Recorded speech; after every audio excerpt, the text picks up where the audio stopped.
what can we learn from this entire concept, or how can we overcome this decision fatigue in order to have a better or a quality life?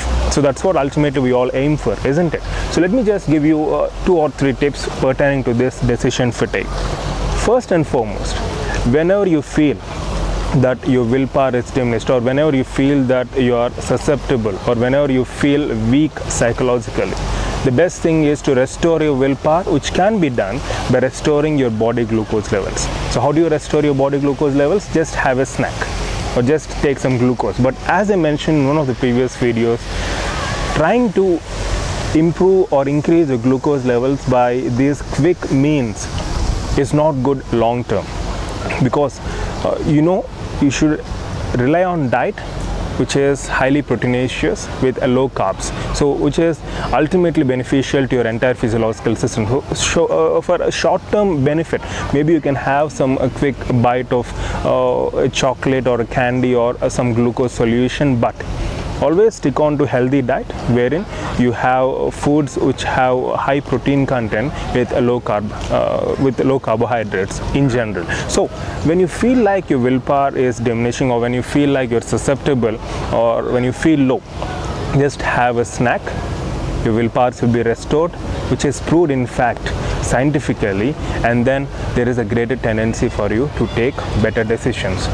So in order to justify what I've explained, researchers have done an experiment, an observatory kind of study on judges in a court and the percentage of paroles which they grant, and they found a correlation. This is quite interesting and intriguing.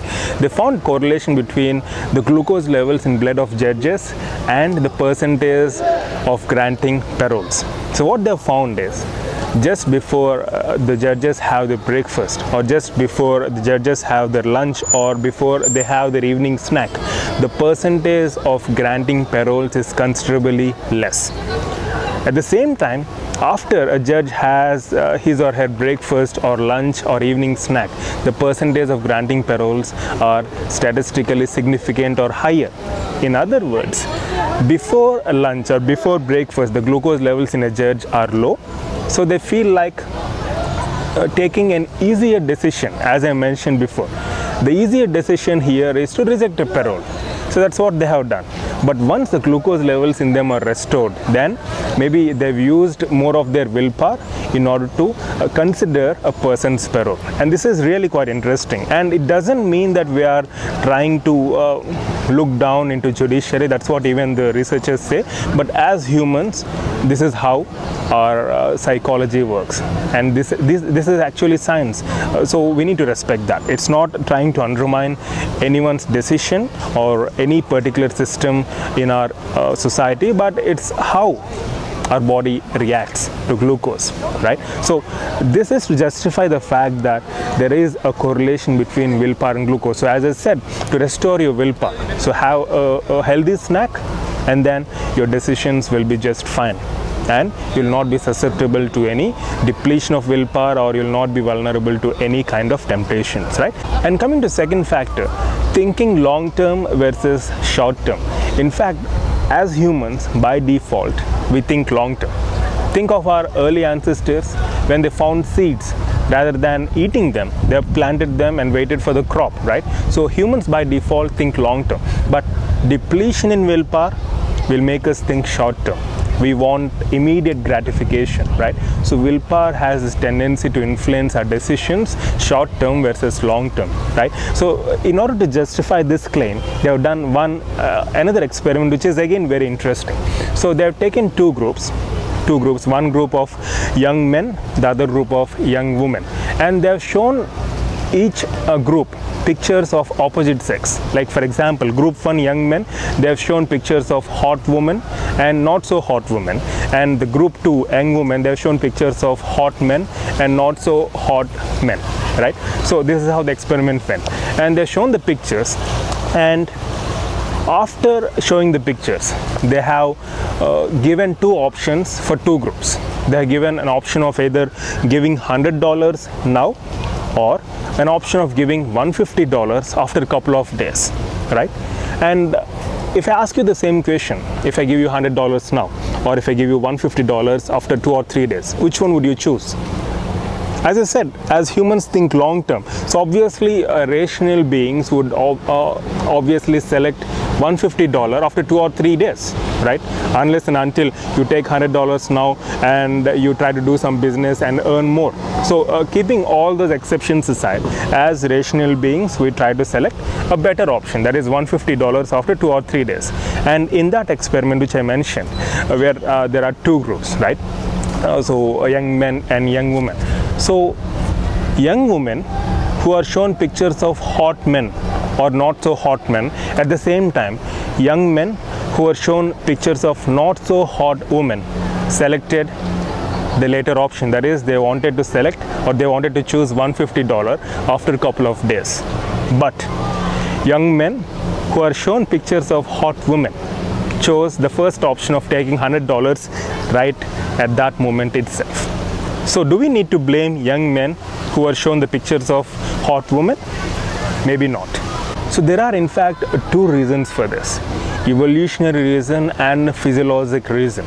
The evolutionary reason states that in the previous generations, the probability of finding a potential mate for a young man are very much minimal. As a result, because of evolutionary changes, young men on showing pictures of hot women would think short term. They would need instant gratification, instant money. They would spend instantly for means of short term benefit to attract young women, isn't it? So that's evolutionary reason which was mentioned in the experiment.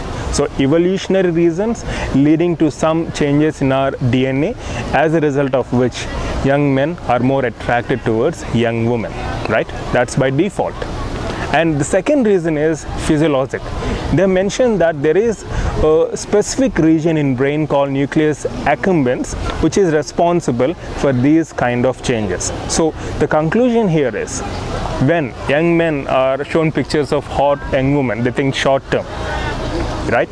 So this is something which is really interesting. We are all aware of these facts, but this experiment time and again proves that there are certain factors which deplete our willpower. In this case, for young men, hot women led to depletion of their willpower, and it made them more vulnerable to temptations, and they wanted to take $100 immediately for sake of instant gratification or for sake of spending. And that's the very reason why you find the pictures of hot women, the so-called hot women, alongside sports cars, alongside various marketing strategies which you find in the present modern day, isn't it? So that's the psychology behind it, right? So thinking long term versus short term. So it's not just about thinking about instant gratification that matters, but thinking long term. By default, as humans, we have tendency to think long term, but there are certain factors which influence us to think short term, but we should be aware of them, right? Best example would be, as I said, one experiment which I quoted now, and we have numerous other examples, like just as I mentioned, we have various marketing strategies where young women are posed in order to attract the potential buyers, right? And finally, as I say, decisions should never be taken when you're emotional, when you're angry, or when you're happy, or when you're hungry, because under emotions you are under kind of stress and your willpower is depleted, and the decisions which you take under those circumstances are very bad and they're going to affect you long term, right? And we even have a quote for this, right? So never take decision when you're happy, or when you're sad, or when you're emotional, or even when you're hungry, right? So these are some of the facts which I wanted to present. So I hope you can take many interesting things and facts from this particular video and use it for your benefit. And ultimately, humans measure depends upon how productively and how efficiently we work, give our output, and serve others, and make a difference in others' lives. That's what ultimately matters, isn't it? Wish you all the best. Love you all.